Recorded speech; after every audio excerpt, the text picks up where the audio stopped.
Oh boy. Had the thing on 60 Minutes they were showing with the big waves and the perfect storm and all that shit. Guys, back in Captain Ahab's time, you can kind of understand some of the ridiculousness of, excessive compulsive behaviors. But in the 21st century, there's a storm. Okay, well, you just don't, mayor, the, you just don't go out on the big lake, get your gumi when the Richard November comes slashing. Guys, if something doesn't need to be done, don't do it. Okay? So you go fishing and you go out fishing when the weather's nice. And when the weather's not nice, you stay home and, that's what you have refrigeration for, right? You put it in you catch it, you put it in the freezer, Money's not real. You get what you need and you go out and do things out of necessity and you don't need to kill yourself to pay bills, right? It's real simple. See how convenient that is? You guys are so, God damn, they're so dumb.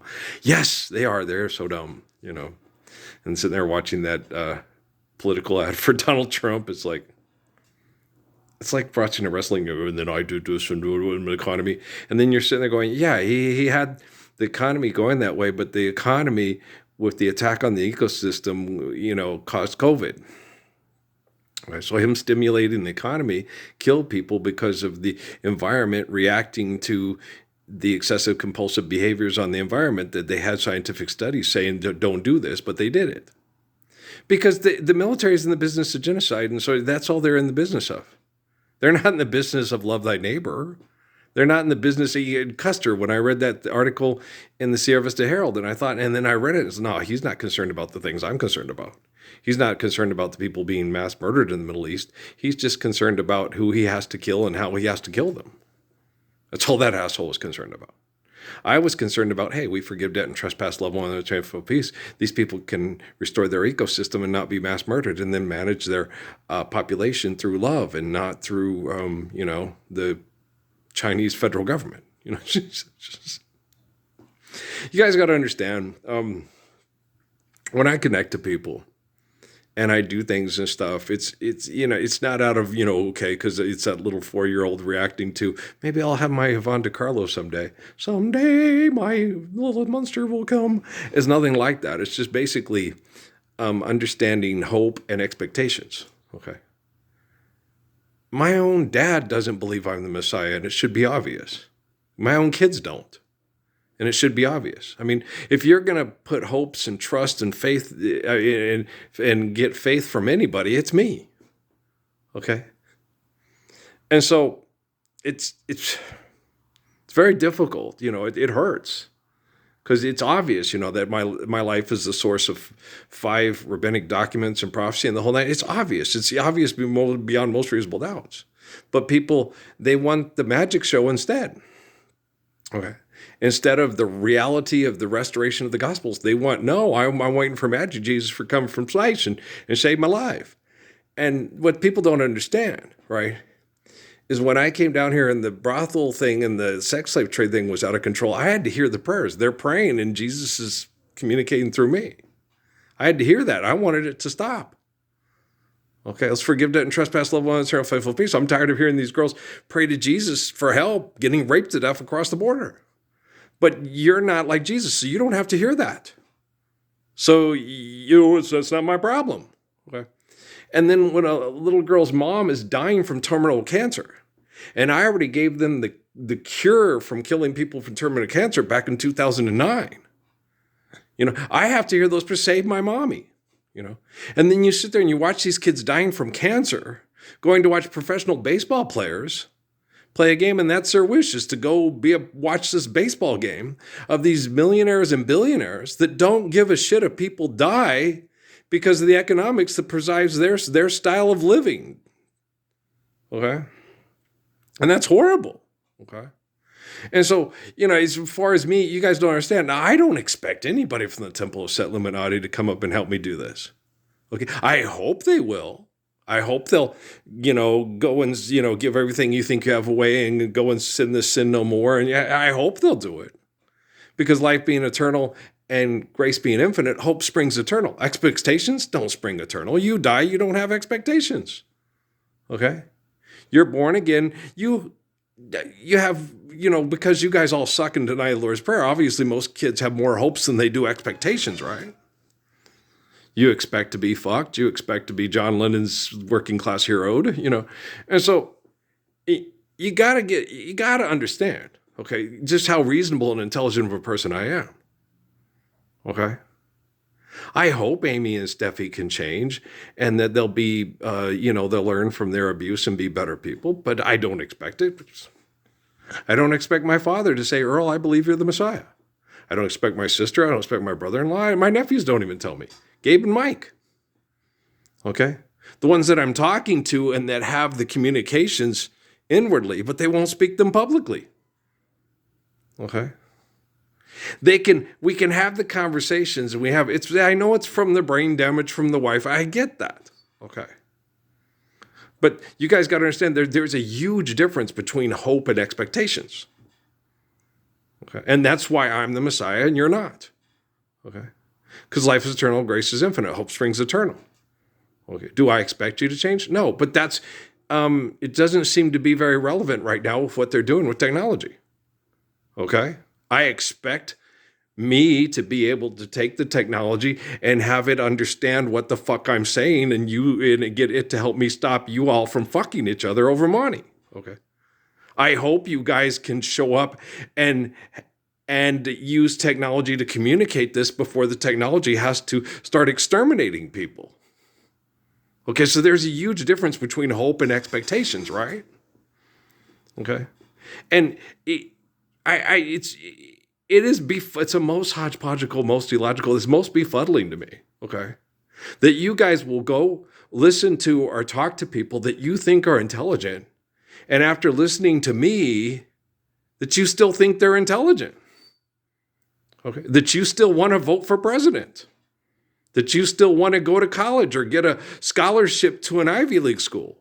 After listening to me and you listen to people at an Ivy League school talk, why the fuck would you want to get a scholarship to their university? I don't need a scholarship to university. I understand this guy. Okay, Judah Krishnamurti, when he was a little kid, he's like 10 or 12 years old.